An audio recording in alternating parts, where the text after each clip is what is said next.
Bismillahirrahmanirrahim. Assalamualaikum warahmatullahi taala wabarakatuh. Salam sejahtera. Apa khabar teman-teman semua? Terlupa pula. Ya, saudara, dapatkah dengar suara saya? Terlupa pasang mic. Ada tu begitulah. Apa khabar saudara Mustafa Ilyas, Diksi, saudara Man JB, saudara Muhammad Asli, 4 tulang kering. Man, apa tu Man? Siapa yang tidur tu Man? Khairul, Pak Lang, Nenek Porak, Faizal Acoy, Ripin, Waalaikumsalam, Raja Kamal, Raja Bazlan, apa khabar aku? Semoga sehat bersama keluarga. Azlan Yusof, Ibrahim Cik Muda, Munya Rahmat, Ibrahim Muhammad Atib, Saudara Mat Razi Abdul Rahman, Saudara Fuad Abdul Rahman, apa khabar Fuad? Saudara Mahmud, Saudara Puan Salbiah. Ni isteri cucu saya nak masuk juga. Okey. Bila saya buat live di sini bersama dengan cucu saya, pasti dia nak muncul juga. Ya, saudara Muhammad Azmi Muhammad Ali, apa khabar?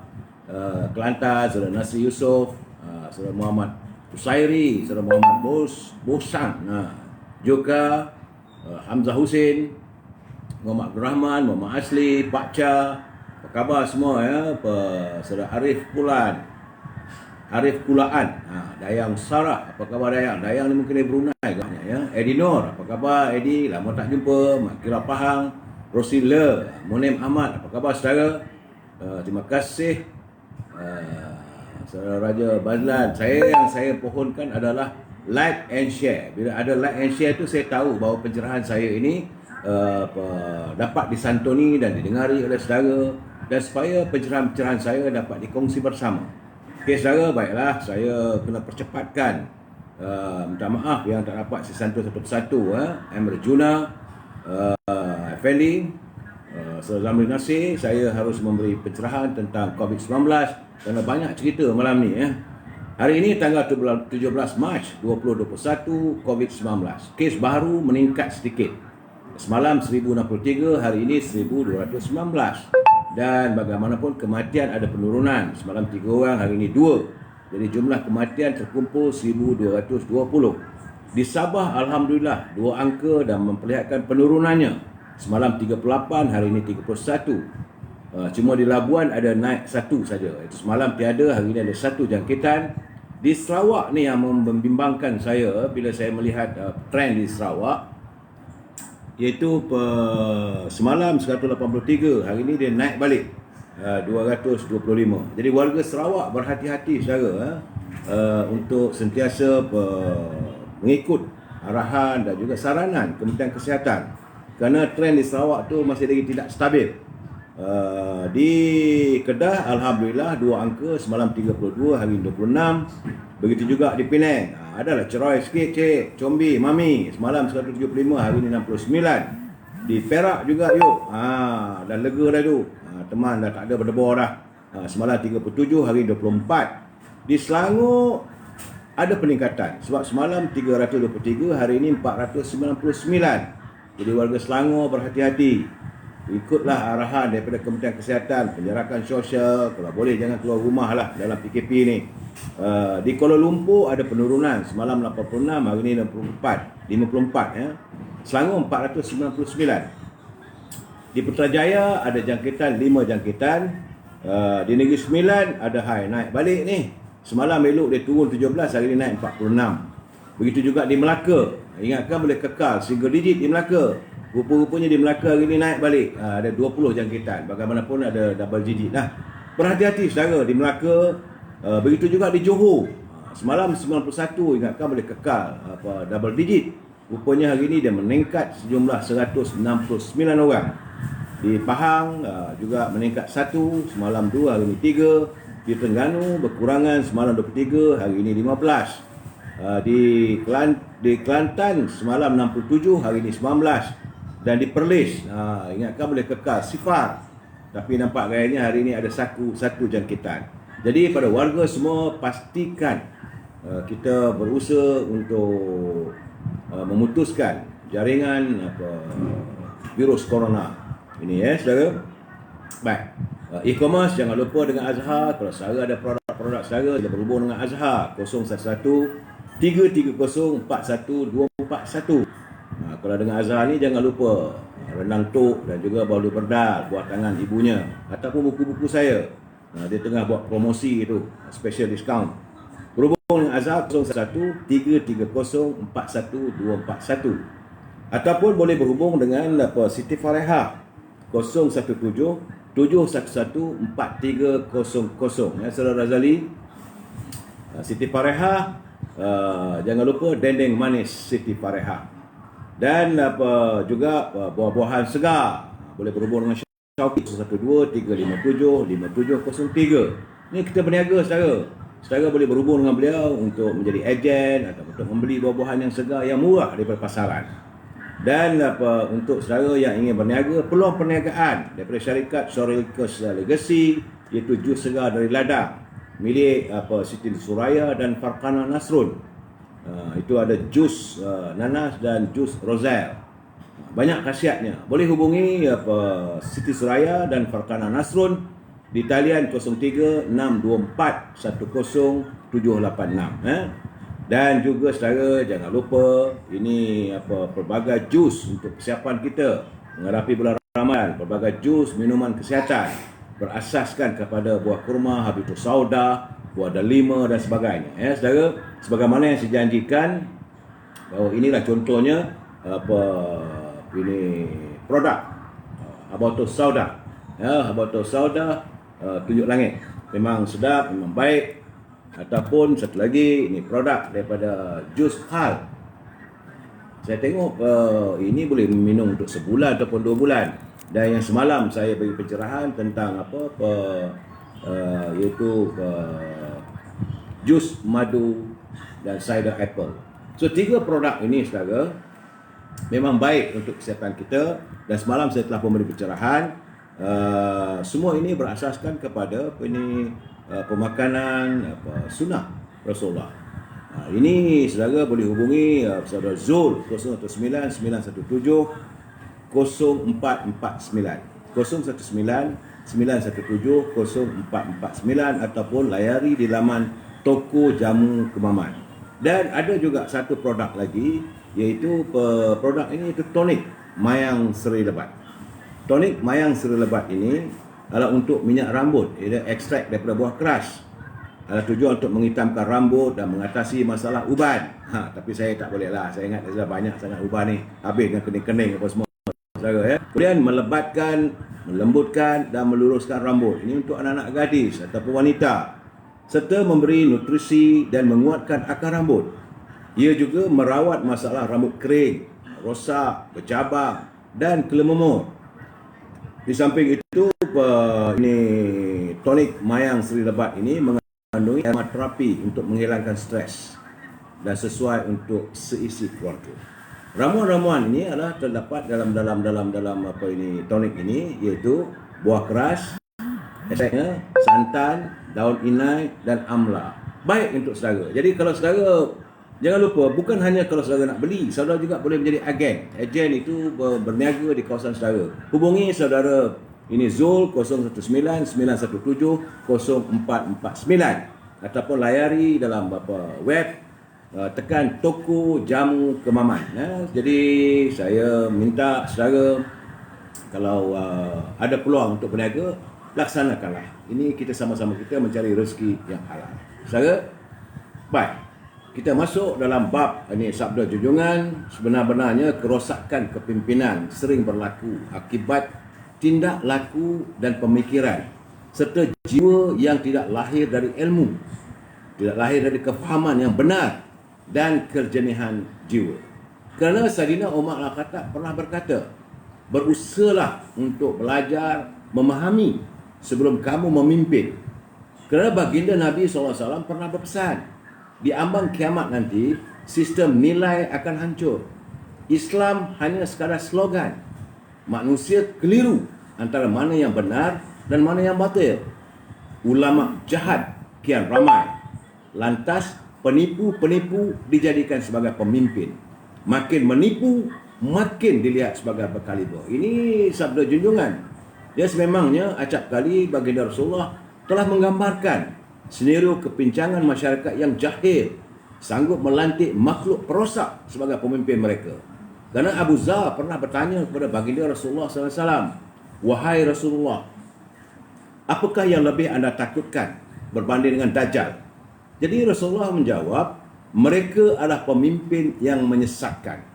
Selalu hadis riwayat Ahmad. Begitu juga baginda Rasulullah menyatakan, selepasku, selepas baginda tiada dan dia tiada, maka akan muncul para pemimpin yang tidak mengikuti petunjukku dan tidak menuruti sunnahku. Di antara mereka ada yang berhati syaitan namun berjasad manusia. Ini hadis daripada riwayat Muslim, hadis sahih, saudara. Jadi harus kita berhati-hati dalam dunia akhir zaman ini. Banyak kepincangan, banyak kepalsuan. Sebab itu mereka yang menggambarkan diri mereka konon-kononnya alim, akhirnya bukan alim. Sebenarnya mereka adalah berhati syaitan. Jadi bersama-samalah kita untuk memastikan negara kita rahmah agar umat kita sejahtera, saudara, ya. Salam impian moratorium dan kumpulan wang simpanan pekerja RM10,000. Saya akan tetap menyuarakan persoalan ini biarpun teman-teman tak suka dengar. Biarlah mereka yang berada di kumpulan wang simpanan pekerja dan mereka yang berurusan di bank negara, biar menanah telinga dia mendengar benda ni. Saya akan bercakap, saya tak peduli. Kalau saudara pun bosan dengar pun, berehat dulu, minum kopi, makan keropok. Tajuk perbincangan kita malam ini adalah Islah Kepimpinan Sandiwara Politics. Sandiwara Politik. Tapi sebelum saya memberi pencerahan, seperti biasa, kita doni pantun Pak Nazir. Pak Nazir ni saya suka. Bahasa dia cantik, bahasa dia indah, tapi cukup berarti sindarannya.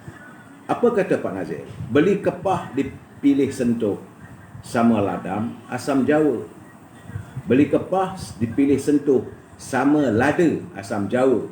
Apabila pelepah tua jatuh, pelepah muda janganlah ketawa. Ini pula mengingatkan anak muda kita. Kalau ada pemimpin yang lama tu kalau turun, jangan ketawakan. Sebab pelepah muda juga satu ketika akan jatuh juga. Pantun seterusnya kata Pak Nazir, Pak Ripin terpijak kaca, berehat di katil, mata berpinar. Sayang pemimpin tenggelam punca, perkara batil dianggap benar. Inilah bila pemimpin dah tenggelam punca, perkara yang batil itu, maka dianggap benar. Dalam waktu yang sama, saya juga menerima kiriman pantun daripada saudara Jamil Idris. Apa kata Jamil? Saudara Jamil ni bahasanya agak bombastik. Maklumlah, jiwa kepemudaan masih ada lagi dalam diri saudara Jamil Idris ni, kerana beliau bersama-sama dengan saya dalam pergerakan pemuda dulu. Kata saudara Jamil, harap-harap kelapa puan, tidak puan kelapa Bali. Mabuk arak boleh ditahan, mabuk kuasa mudah dibeli. Dia marah sangat ni kalau orang yang mabuk kuasa ni jual beli. Sebab tu dia kata mabuk arak ni dia kata boleh ditahan, tapi kalau mabuk kuasa mudah dibeli. Kalau nak tahu pedasnya lada, kalau tak lada mestilah cili. Kalau beginilah pemimpin yang ada, katanya, tidak ku undi di lain kali. Dia dah mampir kecewa. Kalau beginilah sikap pemimpin yang ada, dia kata tidak akan dia bagi undi lagi lah masa akan datang. Itu kekecewaan warga bangsa kita yang sekarang ni melihat kebejatan politik, melihat sandiwara politik yang dilakukan, lelucon yang mereka lakukan. Itu keadaannya. Terima kasih saudara Iskandar Zulkarnain, ya. Saudara, sebelum saya memberi pencerahan lagi, saya ingin mengingatkan saudara lagi. Sahabat malam saya perlu mengingatkan sebab program saya menghubungi saya, dia kata kena jelaskan. Saya perlu menjelaskan kepada teman-teman yang ingin memberi pandangan ataupun mengutarakan sebarang tulisan melalui web saya ini. Saudara bertanggungjawab pada setiap komen dan juga tulisan. Jadi perlu berhati-hati dan seboleh-bolehnya gunakan bahasa yang baik. Kerana saya tidak bertanggungjawab atas sebarang tulisan dan sebarang kemungkinan oleh kesan daripada tulisan saudara. Ya. Saya juga tak mampu untuk menyekat ataupun menghalang saudara. Jangan pula kerana saudara pula saya yang court juga. Tapi prinsipnya saudara ialah kita mesti bersetuju untuk tidak bersetuju. We must agree to disagree. Ya saudara. Sebab itu saya berkali-kali menyatakan bahawa kebajikan rakyat perlulah dilalui dan disantuni. Kebajikan didahului dan rakyat perlu disantuni. Saya akan bercakap sabar malam kerana isu moratorium masih lagi tak ada. Sudah ada panggilan daripada bank menuntut supaya mereka yang berhutang itu membayar. Kalau tidak adanya ini surat-surat saman yang menanti, surat-surat untuk menarik kenderaan-kenderaan milik saudara. Jadi saya berharapkan mereka di Bank Negara tolonglah prihatin sedikit dengan masalah rakyat. Yang keadaan sekarang ni semakin gawat. Rakyat semakin susah ni sebab masa berjalan. Ini sudah masuk bulan 3 bulan tahun 2021. Saudara, dan apa yang diharapkan, apa yang dilafazkan oleh Menteri Kewangan sewaktu pembentangan bajet dari bulan 11, 12, 1, 2 dan 4 bulan, iaitu pengeluaran kumpulan wang simpanan kerja secara 10,000 one off tidak terlaksana. Jadi itu juga dengan bantuan prihatin. Macam-macam lah telah pun diumumkan. Rakyat menanti, menunggu bagaikan buah yang tak gugur. Jadi akhirnya rakyat merasakan bahawa mereka tidak disantuni sebagaimana yang diharapkan dalam saat-saat negara kita berada dalam keadaan ekonomi yang tidak menentu. Mereka hilang pekerjaan ramai. Untuk tahun ini sahaja pelajar-pelajar yang keluar daripada pusat pengajian tinggi 200,000, dan 200,000 ini tidak ada jaminan mendapat pekerjaan. Bagaimana mereka yang telah pun diberhentikan. Jadi jumlah itu kian bertambah. Tentulah kehidupan rakyat bertambah susah. Dalam waktu yang sama, harga barangan di pasaran masih terus mencana. Masih tidak ada kawalan. Saya akan bercakap sabar malam. Biarlah orang nak marah pada saya. Dia kata tak ada cerita lain, komplain. Saya bukan komplain, saya menzahirkan perasaan rakyat yang tertekan, kesan daripada kenaikan harga barangan dan kesan daripada tidak mampunya pihak berwajib mengawal harga barangan di pasaran. Kita punya aparatus, kita ada kementerian, kita ada pegawai yang sepatutnya meladani pasar-pasar. Tengok di pasar burung ke, di pasar Peni Raya ataupun di pasar besar. Saudara, keadaan ini mencerut kehidupan rakyat. Rakyat begitu terkesan sangat. Jadi Azamah, ramai MP nak jadi katak tu. Inilah mereka soal nak jadi katak ke, nak jadi belacak ke, nak melompat ke, itu anda punya hal. Tetapi jangan lupa bahawa anda berada di anjung kuasa adalah atas keyakinan dan kepercayaan rakyat. Jangan dijadikan rakyat ini hanya sekadar batu loncatan. Rakyat ini manusia insani yang berjiwa murni, meletakkan anda di situ. Dan mereka terperangkap dengan janji seribu mimpi anda. Akhirnya mereka tidak disantuni. Rakyat kehidupan dicerut dengan kehidupan susah. Tolonglah kawal harga barangan. Berkali-kali saya katakan bahawa dalam keadaan sekarang ini ada ruang. Menteri Perdagangan Dalam Negeri dan Hak Ehwal Pengguna boleh menggunakan di bawah akta di bawah darurat ini. Terus bagi tahu, senaraikan barangan. Saya menanti sehingga saat ini tidak ada kenyataan daripada Kementerian Perdagangan Dalam Negeri dan Hak Ehwal Pengguna mengumumkan senarai barangan keperluan rakyat itu secara silik. Misalnya harga beras grade A RM28, grade B, grade C dan sebagainya. Begitu juga dengan harga minyak masak, tidak boleh lebih daripada RM25 sebagi untuk 5 kilo. Barulah lega. Sebab ini minyak-minyak yang bersubsidi hilang di pasaran. Memang kita lihat bulan lalu memanglah Kementerian Perdagangan Dalam Negeri Hak Ehwal Pengguna melakukan serbuan di Johor Bahru, di Pulau Pinang. Memang ada aktiviti mereka-mereka yang lintas darat ni ambil minyak bersubsidi yang paket. Satu paket yang sepatutnya RM2.5, RM1 apa semua tu diambil, dimasukkan dalam bekas untuk dijual pada harga yang mahal. Jadi rakyat tersepit sangat. Saya setuju bayang-bayang. Kehidupan perlu disantuni. Tak perlu dah nak buat pengumuman. Tadi dengar ceritanya ada keputusan daripada Perdana Menteri. Saya pun malas nak dengar. Sebab bagi saya perutusan demi perutusan kehidupan rakyat makin teruk, makin menyedihkan. Tolonglah, saya berharap anda yang berada di Kementerian Perdagangan Dalam Negeri dan Hak Ehwal Pengguna, tolonglah gunakanlah kuasa yang anda berikan, yang diamanahkan. Bukan sahaja amanah daripada rakyat, amanah daripada Allah SWT. Bila anda berada di anjung kuasa, mana itu juga adalah sebahagian daripada amanah daripada Allah SWT. Laksanakan. Jangan nanti anda akan disoal di akhirat nanti. Sewaktu kamu mempunyai kuasa, kenapa kamu tidak menyenangkan rakyat kamu? Ni saya bercakap terus terang. Saya bukan benci, tidak. Saya akan tetap menyuarakan permasalahan rakyat saban hari. Bagi saya lain tak ada. Adalah untuk melihat warga Cita Damai, rakyat kita ini disantuni, kehidupan mereka dibela. Selagi anda tidak membela, selagi itu saya akan bercakap.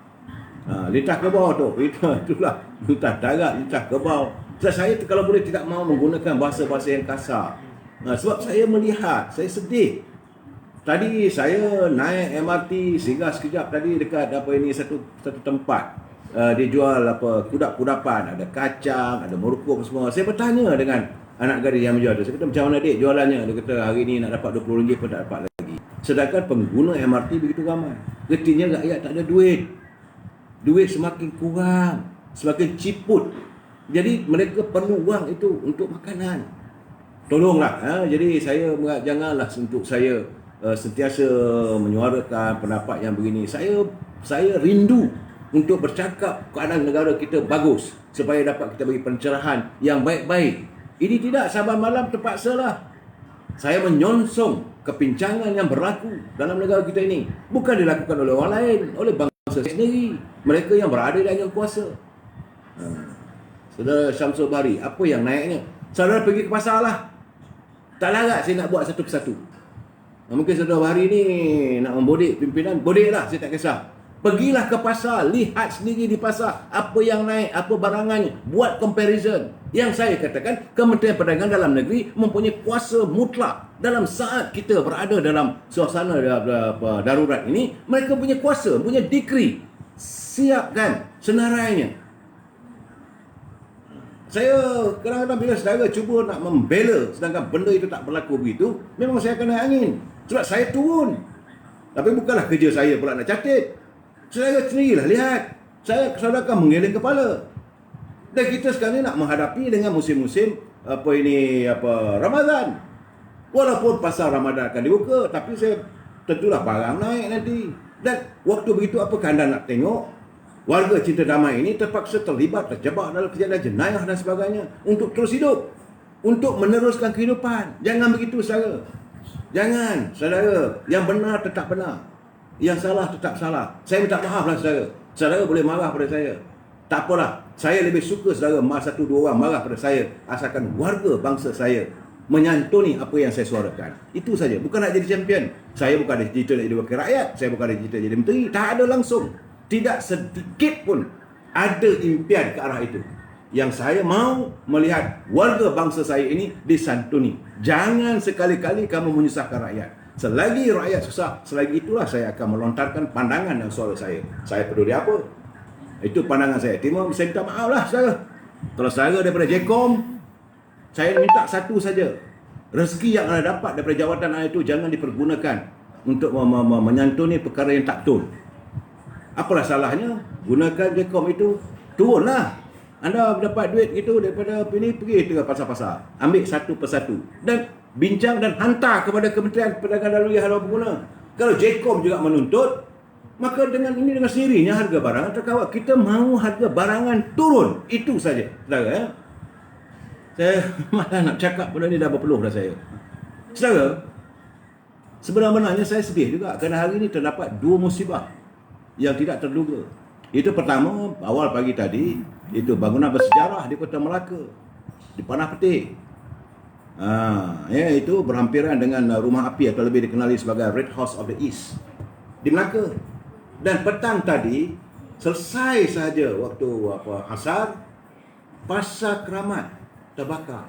Saya tengok api itu, saya mengeleng kepala, astagfirullahalazim. Saya memang berhasrat nak pergi ke Pasar Keramat. Kerana di situ ada sebuah kedai tempat saya membeli songkok. Yang saya katakan, songkok saya ini dah lama. Akhirnya tak dapatlah. Pasar Keramat ini pasar yang tua. Tempat warga yang tinggal di Ulu Kelang, yang tinggal di Ampang, yang tinggal di kawasan persekitaran Keramat. Dia bulan puasa. Kalau bulan puasa, Pasar Keramat itu antara tumpuannya. Selain daripada dekat Coket. Hari ini sudah terbakar. Kita tak tahulah. Saya berharap supaya pihak berwajib, khususnya Kementerian Wilayah Persekutuan dapat menangani nasib peniaga-peniaga yang berniaga di pasar Keramat. Santunilah mereka. Dalam keadaan begini, mereka dicengah musibah. Begitu juga saya terima satu kiriman daripada Saudara Azman. Dia kata, mohon sampaikan kepada Datuk Syamuddin, kata, masalah rakyat Malaysia yang berurusan di Kedutaan Malaysia di Singapura. Ini di Kementerian Luar. Itu berhubung dengan pasport. Dan mereka di Singapura, rakyat Malaysia ni kadang nak memperbarui pasport antarabangsanya, dia beratur menunggu giliran. Panjang, kesian. Jadi carilah kaedah yang terbaik untuk warga bangsa kita yang berada di Singapura supaya tidak nampak, tak nampaklah hodoh sangat kedutaan kita atau kedutaan kita ni berdegik-degik orang Malaysia. Sebab selama ini kalau kita pergi ke kedutaan Bangladesh, kita pergi ke kedutaan Somalia, kita ketawa. Kita ketawa tengok kedutaan dia orang ni penuh rakyat dia tu. Tapi hari ini di Singapura sudah mentertawakan rakyat kita, warga kita berderet panjang. Jadi saya haraplah Saudara Azman, saya menyuarakan pandangan saudara, minta supaya, sebab dia beratur sebelum jam 5 pagi lagi katanya nak ambil giliran. Jadi mintalah supaya ada bantuan sewajarnya supaya menyenangkan warga kita yang berada di Singapura. Mereka berada di Singapura tidak lain tak bukan untuk melancong, mereka mencari rezeki. Secara yang berada di Kementerian Luar perlu jangan bercakap sangat soal itu ini, tapi orang kata rumah kita tak terurus dengan baik. Okey, hari ini masih lagi timbul isu isu kalimah Allah. Kabarnya ada 50 orang ahli parlimen dan juga ahli Dewan Negara yang menghantar bantahan pada kerajaan berhubung dengan penggunaan kalimah Allah, kerana kerajaan sedang membuat appeal ataupun merayu supaya ulang bicara. Jadi mereka kata mereka minta supaya jangan berlaku begitu, macam-macam alasannya lah. Itu masing-masing ada hujahnya. Bagaimanapun saya berbangga kerana Negeri Sembilan telah mengeluarkan kenyataan. Negeri Sembilan masih kekal dengan pendirian bahawa kalimah Allah adalah khusus untuk umat Islam. Mufti Negeri Sembilan, Datuk Muhammad Yusof Ahmad berkata, kalimah Allah itu tidak boleh digunakan atau dikaitkan dengan agama-agama bukan Islam. Kerana dia kata pada menjalankan kuasa yang diberikan oleh Seksyen 49 Enactment Pentadbiran Agama Islam Negeri Sembilan tahun 2003, Enactment nombor 10/2003, Jawatan Kuasa Fatwa dengan perkenan yang di-Pertuan Besar Negeri Sembilan, Tuanku Mukris, Tuanku Munawir, dan dengan persetujuan yang teramat mulia Undang-Undang yang 4 dan Tengku Besar Tampin telah mengeluarkan fatwa bahawa kalimah Allah merupakan kalimah suci yang khusus bagi agama dan umat Islam. Kalimah itu tidak boleh digunakan atau dikaitkan dengan agama-agama bukan Islam. Oleh itu, wajib bagi umat Islam melindunginya dengan cara yang terbaik, dan sekiranya terdapat unsur-unsur penghinaan atau penyalahgunaan terhadap kalimah tersebut, maka tindakan perlulah diambil mengikut undang-undang yang berkuat kuasa, katanya kepada Sinar Harian. Jadi kita melihat, kita kecewa lah sebab ada dalam laman web semua tu, kita pun kecewa lah bila adanya warga bukan Islam menggunakan kalimah Allah itu letak kat belakang, letak kat kaki dan sebagainya. Dan ini sebuah provokasi. Saya berterima kasih pada warga Citra Damai, kita tidak melakukan reaksi yang bukan-bukan. Yang kita letak, biarlah pihak wajib menangani masalah ini. Dan begitu juga Duli Yang Maha Mulia Sultan Selangor bertitah bahawa kerajaan Negeri Selangor juga sama sebagaimana yang dilakukan oleh Negeri Sembilan. Saya perlu ingat bahawa enactment berhubung dengan agama ini tertakluk kepada setiap kerajaan negeri untuk pelaksanaannya, kerana ia berada di bawah bidang kuasa enactment Raja-Raja Melayu. Tapi di Sabah Sarawak saya tak dapat nak beri pengulasan. Tapi untuk Perlis, Kelantan, Terengganu, Negeri Sembilan, Pahang, Perak, Selangor, Johor, negeri-negeri yang ada sultan, maka enactment ini terpakai. Jadi kepada kawan-kawan kita, teman-teman kita yang bukan beragama Islam, hormatilah, santunilah, dan kita carilah jalan supaya kita dapat mewujudkan sebuah negara yang harmonis. Jangan kerana agama ini kita berpecah belah. Saya tak mau cakap benda tu saudara Om Bruno. Soal itu bidang kuasa dia. Masing-masing itu terpulang. Dan kita minta supaya Menteri Jabatan Perdana Menteri kabarnya telah pun membuat filing ataupun membuat appeal untuk disemak semula. Saudara, itu bab agama. Cuma hari ini saya terkesan sebenarnya. Saya terkesan kerana saya menerima kiriman yang memang saya nak baca. Kalau tak suka pun saya akan baca juga. Kiriman ini adalah daripada seorang wanita yang dulu saya pernah mendukungnya waktu dia kecil. Dia dilahirkan di hospital Pantai. Saya ingat lagi. Waktu itu ayahnya adalah Ketua Pergerakan Pemuda UMNO Malaysia, iaitu Noriana Najib. Saya terkesan. Akhirnya anak yang kecil itu hari ini sudah jadi ibu, sudah jadi wanita. Begitu cepatnya atau panjangnya masa berlalu. Dan saya tak menjangkakan dia boleh menulis dengan begitu baik. Kerana dia belajar di luar negeri, dia belajar dalam bidang yang tentunya lah kita ingatkan dia akan tidak lagi tahu berbahasa kita sebab dia pendidikannya seperti barat lah, lama duduk di Amerika. Rupanya dia bijak menggunakan kata-kata, dia bijak bermain dengan bahasa ni. Dah bahasanya. Apa kata Noriana? Itulah tulisannya tu. Dan saya bila tengok begitu saya tersentuh. Dia kata ayah seorang yang cekal. Itu tentang cerita tentang bapa dia lah, Datuk Seri Najib. Dalam kerjaya politiknya, ayah telah menempuh pelbagai dugaan dan cabaran. Beberapa kali saya pernah melihat dia kecewa dengan pelbagai keadaan yang berlaku. Tapi saya tidak pernah melihat dia patah semangat. Tersentuh hati saya bila begitu. Ada kalanya dia mendiamkan diri selama beberapa jam. Namun selepas itu dia bangkit semula dan berbuat sesuatu untuk memperbaiki keadaan. Dia pernah berkata kepada saya bahawa sebagai manusia kita boleh merancang, namun tidak semua perkara yang di bawah kawalan kita. Dan sebab itu kita perlu berdoa dan serahlah kepada Allah selepas kita berusaha. Indah bahasanya, syahdu bila baca ni. Saya selalu melihat ayah saya berdoa. Antara doanya yang paling panjang dan khusyuk adalah ketika ayah berada dalam Kaabah beberapa tahun lalu. Bagi ayah, memasuki Kaabah kali pertama dan kedua merupakan satu rahmat yang amat menakjubkan. Ia tidak dirancang dan tidak dijangka, dan pengalaman dan perasaannya sukar diterangkan. Allah Maha Besar telah merahmati ayah untuk bersolat di dalam tempat yang paling suci dalam Islam. Ayah telah diizinkan oleh Allah SWT untuk memasuki Kaabah selama 3 kali. Kali pertama berlaku 1980-an sewaktu beliau menjawat jawatan Menteri Belia dan Sukan. Ayah dan ibu waktu itu menunaikan umrah. Pada masa itu Mekah sedang mengacarakan pertandingan tilawah Al-Quran. Salah satu tarikan utama pertandingan tersebut adalah dengan memberi penghargaan kepada peserta-peserta dengan peluang untuk memasuki Kaabah. Sewaktu menunaikan tawaf, ibu ternampak pengawal keselamatan sedang menolak tangga bergerak ke arah pintu Kaabah untuk membolehkan para peserta masuk Kaabah. Ibu mencadangkan kepada ayah supaya mencuba nasib dan terus ke pintu dan melihat sekiranya boleh beliau turut masuk. Ayah tidak rasa dia boleh masuk dengan cara ini. Dia berfikir semestinya ada senarai nama rasmi dan tengok sajalah bilangan pegawai keselamatan yang mengelilingi mengawal pintu masuk. Jadi ayah meneruskan dengan menggunakan sa'i. Dalam perjalanan keluar masjid, tiba-tiba ibu ternampak pintu Kaabah masih terbuka. Ibu tu bila menyatakan Datin Seri Rosmah. Jadi ibu terus mendorong ayah untuk mencuba nasib sekali lagi. Dan syukur kali ini ayah bersetuju. Mereka berdua mengharungi jemaah yang sesak dan berjaya untuk sampai ke hadapan tangga Kaabah yang dikawal rapi.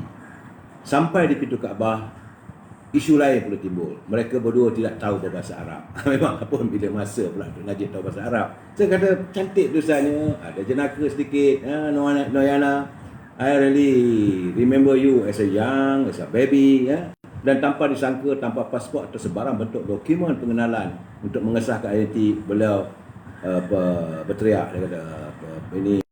Jadi dia minta tu, tapi tak dapat, dia tak tahu bahasa Arab. Tapi yang dia ingat satu saja. Dia kata Wazir Riyad Malazi. Najib pun bukan kerti bahasa Arab. Wazir Riyad Malazi, Wazir Riyad Malazi. Dan tanpa disangka, tanpa pasport atau sebarang bentuk dokumen pengenalan untuk mengesahkan identiti beliau, barisan askar berteriak tafadhal. Ketepi-tepi bagi laluan pada ayah untuk masuk ke dalam Kaabah dan memberitahu ibu supaya menunggunya di Hijr Ismail. Kisah kali kedua ayah masuk Kaabah adalah lebih tidak sangka. Ia berlaku pada awal tahun 1990-an. sewaktu ayah menjawab jawatan Menteri Pertahanan. Ketika itu beliau sedang menunaikan umrah dengan ibu dan arwah Tok. Dia memanggil arwah Tun Rahah ini sebagai Tok. Sewaktu di hotel, ayah terdengar pihak berkuasa masjid sedang merancang untuk membuka Kaabah kerana ialah masa untuk membersihkan dan menukar kiswah. Tan Sri Abang Abu Bakar, Menteri di Jabatan Perdana Menteri bertugas dalam hal ehwal agama pada masa itu, turut berada di Mekah untuk mesyuarat dengan Menteri-Menteri dan pegawai-pegawai Malaysia untuk berunding dalam penambahan kota haji. Delegasi Malaysia telah diberi penghargaan sebanyak 8 orang, 8 PAS untuk masuk Kaabah untuk membantu dalam usaha pembersihan Kaabah. Tentu sekali pengawal ayah membuat pertanyaan kepada pasukan protokol Saudi kalau ada satu PAS tambahan untuk ayah menyertai delegasi. Tapi malangnya semua slot telah penuh. Namun demikian, seorang pegawai protokol Saudi telah sudi untuk memeriksa di pejabat beliau jika ada PAS tambahan. Walaupun beliau mengingatkan ianya tidak mungkin. Jadi tiada siapa yang mahu memberikan PAS yang sungguh berharga kepada orang asing. Pada malam itu, pegawai protokol Saudi tersebut telah ke meja pejabatnya dan menyelongkar laci-laci meja tanpa disangka. Beliau terjumpa satu PAS di laci paling bawah. Hanya tinggal satu PAS untuk masuk saja. PAS masuk itu terselit keluar di meja beliau sendiri waktu beliau menyemak timbunan kertas. Pegawai protokol tersebut terkelu lidah dengan kehairan pada pukul 4 pagi. Ayah terbangun kerana ketukan kuat di pintu. Ia merupakan pegawai protokol Saudi. Tuan Allah telah kurniakan jemputan untuk Tuan, kata pegawai tersebut. Sehingga hari ini setiap kali saya mengimbau cerita ini, saya juga kehilangan kata-kata. Kali ketiga ayah masuk Kaabah adalah dengan keluarga tersayang pada tahun 2018. Ini amat bermakna atas sebab yang istimewa.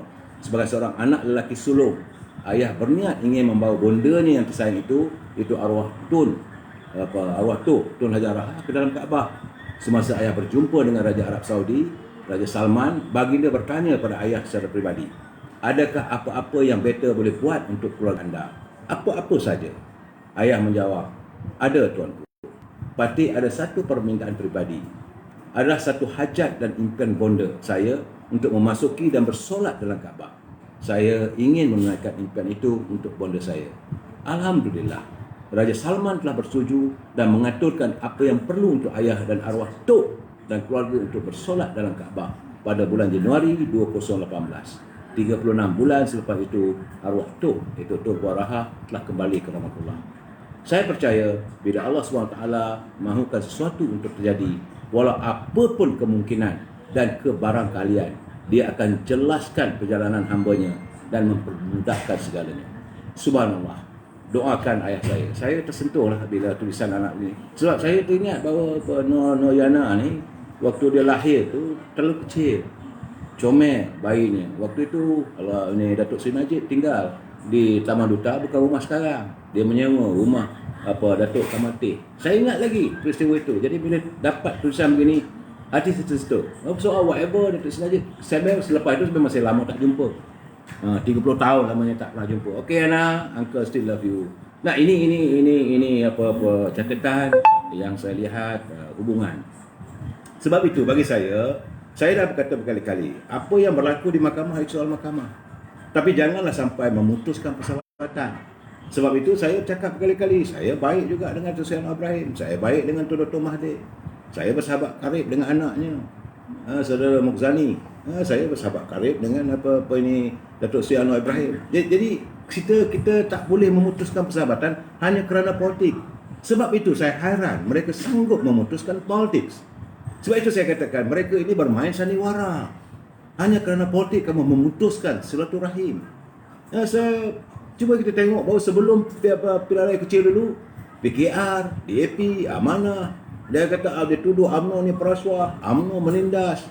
Jangan lupa UMNO ni harus dibubarkan, UMNO sudah tiada relevan. Itu pada PRU 14. Parti Keadilan Rakyat, Parti Amanah, Parti DAP dan Parti Peribumi Bersatu, PBBM. Jangan lupa. Kemudian sekarang ni sebelum hadirnya PRU 15, mulalah Amanah kata bincang kerjasama dengan UMNO. DAP kata boleh kerjasama dengan UMNO. PKR kata mungkin kerjasama dengan UMNO. Pejuang pula masih sayangkan UMNO. Dan PBM kata perlu bersama untuk menyantuni demi muafakatan bangsa. Apa benda ni? Lagi nak membutuhkan persahabatan. Sebab itu saya selalu mengatakan bahawa UMNO dulu, kini dan selamanya. Dia sebuah parti yang tersendiri yang mempunyai asas perjuangan. Dan saya melihat hari ini catatan daripada Datuk Rahman Bakar, sahabat saya. Kita panggil dia The Giant Killer. Datuk Rahman Bakar satu ketika pernah menumbangkan Tuan Guru Haji Adi di Marang. Waktu dia waktu tu beliau sebagai esko Pergerakan Pemuda. Dia catatan dia agak cantik. Dia kata dalam keadaan mendesak dan terdesak sekarang ni, tempat kedudukan jawatan adalah menjadi keutamaan. Lalu nasib bangsa dan agama diletak tepi. Semua kepentingan diri yang diutamakan. Jadi dia kata apa nak jadi pada Melayu akhirnya? Malaysia. Oh Malaysiaku, kau sekarang sedang diperniagakan. Dan itu kerunsingan daripada seorang yang pejuang bangsa kita, yang pernah memimpin UMNO. Dia kata sekarang ini bukan saja pertanian suatu perniagaan, tetapi politik juga sudah jadi satu perniagaan. Juta-juta lagi. Baman, sabar bang. Saudara dia marang. Bukan UMNO bekerjasama dengan PKR, tapi kemungkinan ada ahli parlimen UMNO bekerjasama dan bersekongkol dengan Datuk Anwar Ibrahim, PKR dengan UMNO beri sokongan bekerjasama dengan PBM dan PN. Siapa boleh halang? Lain-lain dua AP pun dalam kenyataan media semalam, Datuk Anwar Ibrahim membayangkan wujud ada kerjasama. Dia kata kita pun tahu beberapa ahli parlimen UMNO menarik balik sokongan kepada kerajaan PN sebelum ini. Jadi tak mustahil perkara yang sama berulang. Memberi kepercayaan kepada Datuk Anwar Ibrahim dalam membentuk gabungan kerajaan yang dikatakan hilang sokongan majoriti ahli parlimen di parlimen. Ya, jadi benda-benda beginilah Datuk Rahman Bakar menzahirkan kerunsingannya melihat kebejatan dalam politik. Saudara, itu tulisan daripada Datuk Rahman Bakar. Abang jangan marah, saya quote balik. Saudara, saya agak terpempan dan terperanjat mendengar kenyataan daripada Datuk Seri Zahid Hamidi berhubung terdapat 2 orang anggota Majlis Tinggi UMNO yang melanggar sumpah rahsia, di mana pelbagai perbincangan dan keputusan Majlis Tinggi dibocorkan kepada pihak luar, terutamanya pada musuh UMNO. Saya kira ini sebagai satu pengkhianatan, kerana kedua-dua ahli majlis dan Majlis Tinggi itu sebelum dia memegang jawatan itu, dia mengikat sumpah simpan rahsia. Sebab itu saya berkali-kali bila ada mesyuarat Majlis Tinggi, saya pergi ke tingkat 39 ataupun duduk dekat bawah pejabat UMNO, bertanya pada Majlis Tinggi, apa bincang ni Ahmad? Dia kata tak boleh cakap lah, ini rahsia. Dan kita harus menghormati. Artinya dia memegang rahsia. Tetapi adanya 2 orang ahli Majlis Tinggi yang membocorkan rahsia parti. Saya kira benda ini Datuk Seri Presiden tak boleh berlengah-lengah. Orang macam ini kena dipecat. Pecat saja, tak ada keperluan. Sebab ini waktu UMNO bukan menjadi kerajaan sepenuhnya. Kalau besok dia kerajaan, dia dilantik sebagai menteri nanti, macam mana nak percaya? Walaupun dia dah bersumpah, angkat sumpah, menyimpan rahsia kerajaan, dia akan membuka rahsia kerajaan kepada pihak musuh. Ini bahaya. Orang macam ini tak layak duduk di rumah UMNO. Sebab itu yang saya katakan, UMNO masih ada lagi parasit yang duduk di pejabat UMNO, duduk di rumah UMNO, kerja tidak lain adalah mengorek dinding UMNO untuk dirobek satu persatu. Orang macam ini tak boleh ada. So Datuk Seri Presiden kena berfikiran tegas. Dapatkanlah sokongan daripada Majlis Tinggi, pecat.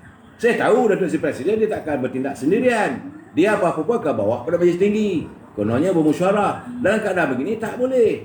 Siapa tu Datuk? Saleh Khalid. Saya tak boleh menamakan satu persatu nama itu sehingga Majlis Tinggi. Rahsia. Seorang perempuan, wanita, seorang lelaki. Seorang selatan, seorang utara. Terpulang pada anda. Ya? Jadi kedua-dua ahli Majlis Tinggi ini perlu dipecat. Ini adalah satu pengkhianatan, saudara. Dan saya bila bercakap tentang Majlis Tinggi ini, saya heran masih lagi terdengar suara-suara sumbang berhubung dengan keputusan Majlis Tinggi menarik sokongan kepada Parti Peribumi Bersatu. Dan mereka lupa sebenarnya.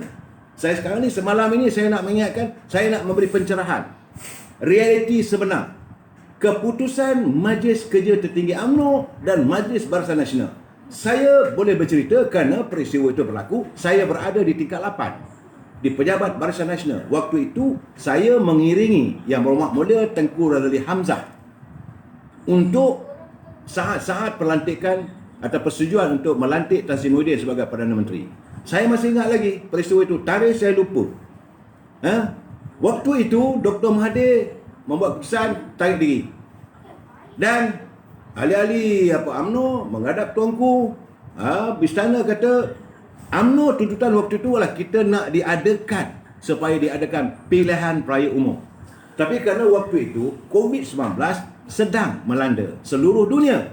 Malaysia belum lagi teruk tu, tetapi pihak istana berpandangan jauh. Dia kata jangan, nanti boleh merosakkan rakyat. Jadi demi rakyat maka dipersetujui dilantik seorang Perdana Menteri interim. Tetapi syaratnya pada suku tahun pertama tahun 2021 itu jeda waktunya, maka hendaklah diadakan pilihan raya.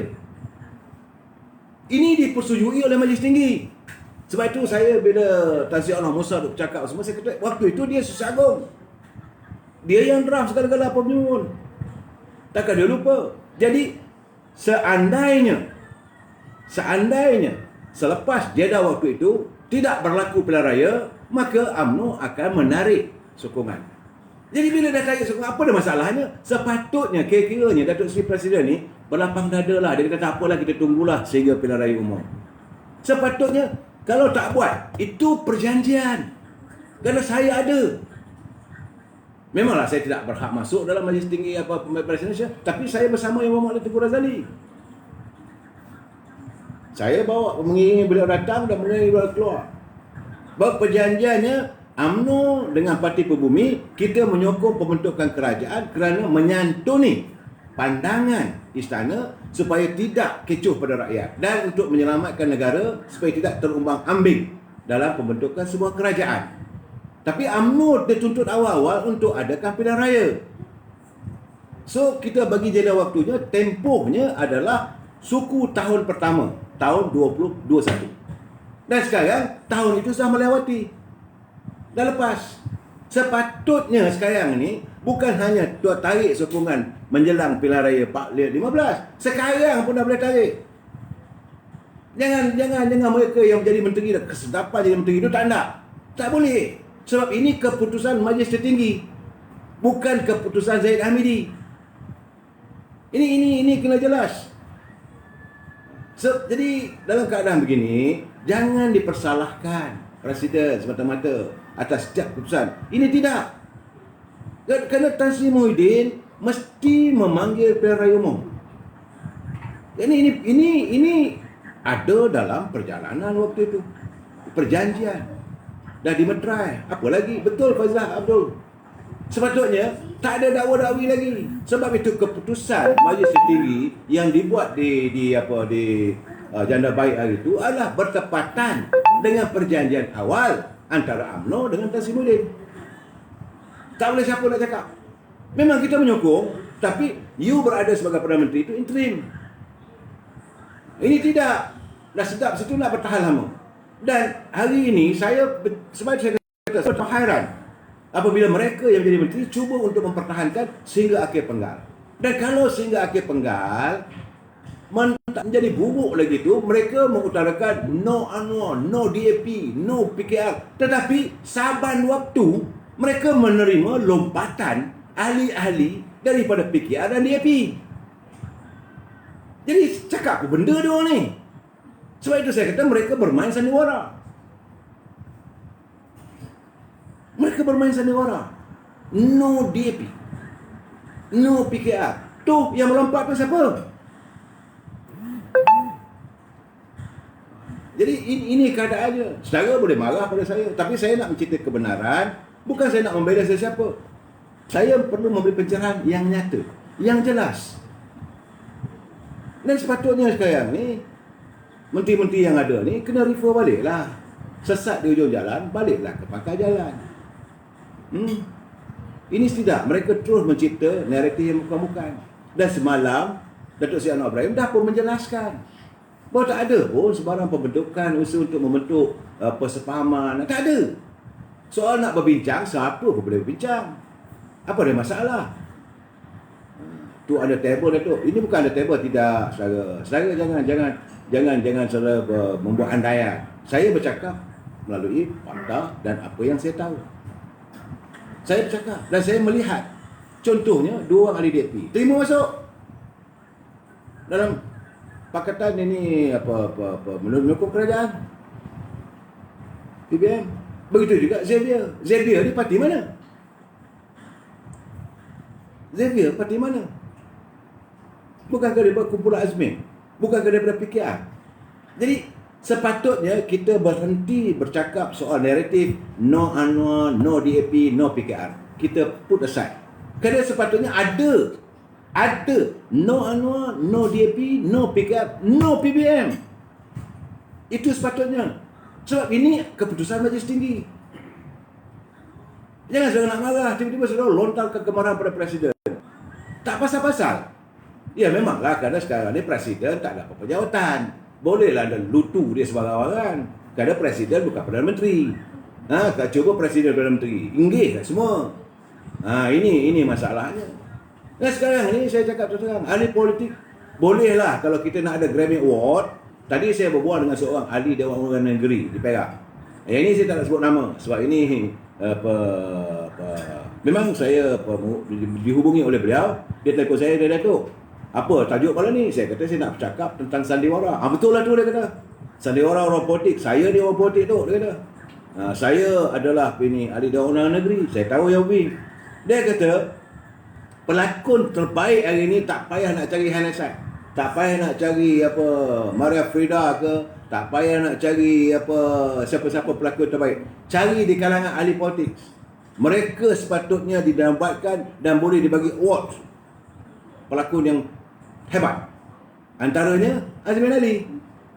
Sekejap cakap A, sekejap cakap B, sekejap cakap C. Dan hari ini sebenarnya kerana mereka bersandawara politik, maka berlaku kekeliruan yang begitu teruk. Rakyat dah menyampak. Cerita lompat-melompat ni tak berhenti-henti. Dan ada perkabaran lagi, kononnya akan ada lagi lompatan. Sekejap. Tak maaf, minum dulu.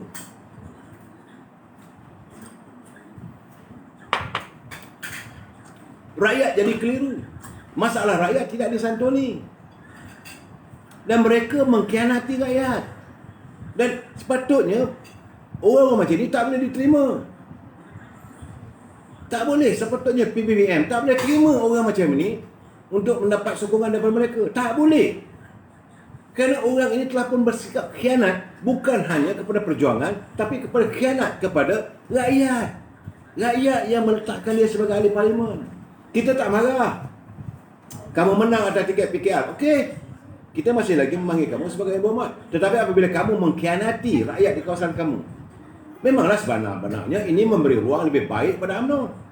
Ini memberi ruang baik pada kita untuk kita balon musim pilihan raya nanti. Tapi itu bukan cara kita. Kita bukan jenis orang menangguk di air keruh. Tapi yang kita hairan, kenapa mereka ini sanggup mengkhianati rakyat? Mereka berlakon. Mereka membuat kenyataan. Saya terpaksa menyokong demi rakyat. Demi rakyat apa benda? Sebab perjanjian kita, Perdana Menteri kena buat pilihan raya suku tahun pertama 2021. Dan sebab itu saya berkali-kali melontarkan ahli-ahli parlimen daripada UMNO, ahli-ahli yang menjadi menteri apa semua tu, kena sedarlah. Mereka juga adalah Majlis Tinggi. Kena sedar sepatutnya dah boleh tarik sokongan dah. Apabila apa yang dijanjikan dikhianati. Sepatutnya. Syarimat, no PM, no PH. Setuju? Saya harus memberi penjelasan, pencerahan supaya kita faham. Saya tidak suka rakyat saya dibohongi. Saya tidak suka politik-politik, pencatur-pencatur politik, pencacai politik memberi gambaran yang salah. Apa cerita sebenarnya di belakang tabir. Jadi supaya rakyat dapat tahu, begini. Saya kalau cakap terang, untuk pilihan yang akan datang, ahli parlimen yang ada tu wajib digugurkan oleh UMNO. Bagi saya lah.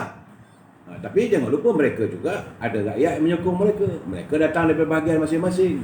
Tapi kalaulah mereka mengkhianati perjuangan UMNO, maka wajarnya mereka disingkirkan.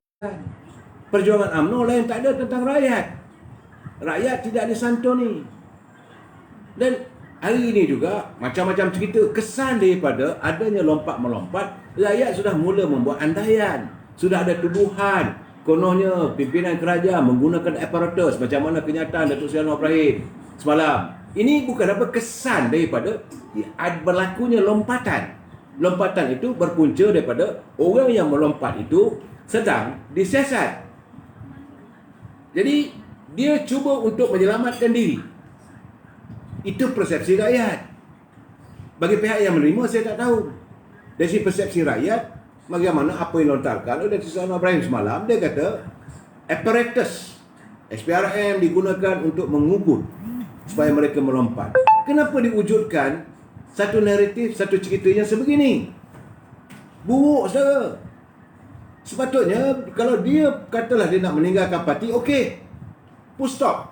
Dia buat kenyataan, saya dengan ini menyatakan bahawa saya mengisytiharkan diri saya keluar daripada Parti Keadilan. That's all. Tapi bila dia kata menyokong kerajaan sedangkan dia sedang disiasat, sisa politik dia sedang disiasat, ini menimbulkan persepsi. Ini menimbulkan persepsi buruk pada kerajaan.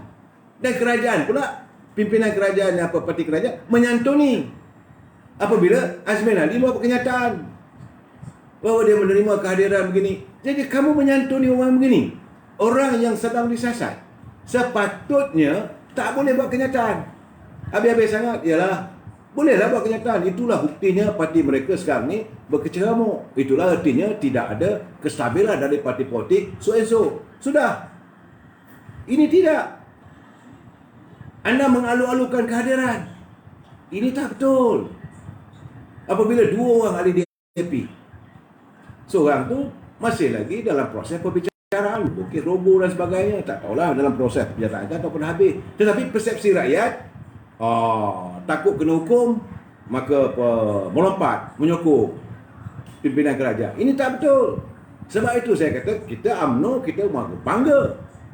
Kami warga UMNO bangga sebab Presiden kami memilih untuk berhadapan dengan apa saja ugutan, apa saja cabaran bagi kita, buat apa saja. Namun untuk kita melutut menyertai mereka, tidak sama sekali. Ini stand Datuk Seri Zahid Hamidi yang perlu kita rasa bangga. Bahawa pada dia perjuangan parti diutamakan, bukan kepentingan diri. Ini tidak, sebelum itu macam-macam naratif. Kononnya Datuk Seri Zahid, kononnya Datuk Seri Najib berjumpa dengan Anwar Ibrahim untuk menyelamatkan diri. Mana ada logikanya? Pembicaraan sedang berjalan. Macam mana ada logikanya? Kalau ada pilihan raya pun, mana ada logikanya? Pasti kita menang. Lepas itu ada pula kenyataan, kononnya kenyataan. Kalau gitu, kita boleh terima kerjasama dengan PKR, tapi Anwar Ibrahim tak boleh jadi Perdana Menteri. Siapa kita nak menentukan jawatan Perdana Menteri? Berbalik kepada perlembagaan negara. Jawatan Perdana Menteri ditentukan oleh Duli Yang Maha Mulia yang di-Pertuan Agong. Itu hak mutlak baginda. Apabila seseorang Perdana Menteri itu mengundurkan diri, maka Duli Yang Maha Mulia Pertuan Agong akan melantik seseorang di kalangan ahli Dewan untuk dilantik sebagai Perdana Menteri, yang pada fikiran baginda boleh mendapat sokongan majoriti di kalangan ahli Dewan. Itu ternyata dalam perlembagaan. Tiba-tiba kata, dia boleh ni dengan syarat dia tidak jadi Perdana Menteri. Huang Wee, kenapa kita sanggup mengeluarkan kenyataan yang kadang-kadang menyanggah perlembagaan negara? Saya heran, yang mengeluarkan kenyataan itu orang yang bertaraf menteri, orang yang bertaraf pemimpin. Anda wakil rakyat, takkan anda tak baca perlembagaan? Sebab itu saya katakan, mereka ini tahu soal perlembagaan, mengangkat sumpah sebagai ahli parlimen akan mempertahankan perlembagaan negara, tapi mereka jugalah yang mengenepikan perlembagaan. Ini yang kadang-kadang disanggah oleh Yang Muhammad Mulia Tengku Razli Hamzah. Dia kata dia akan mempertahankan perlembagaan sesuai dengan sumpah dia. Waktu dia mengangkat sumpah sebagai ahli parlimen, dia akan menjunjung dan mempertahankan perlembagaan. Tapi hairannya, ahli parlimen kita ni boleh buat kenyataan yang bercanggah dengan perlembagaan. Soal Tuanku nak lantik siapa pun, makedum mana pun, itu terpulang pada tuanku. Dan apa setelah dilantik, bawa ke Dewan untuk mendapat keabsahan dan legitimasi. Ini perlu tahu benda ni. Takkanlah kamu sedap jadi menteri, kamu lupa soal perlembagaan. Janganlah perlembagaan itu dicampak ke longkang. Ini perlu dipertahankan. Kita warga cinta damai perlu mempertahankan perlembagaan negara kita. Inilah asas negara kita, bahawa perlembagaan itu mengatasi segala-galanya. Wabillahi taufiq wal hidayah. Assalamualaikum warahmatullahi wabarakatuh. Kita jumpa lagi malam esok.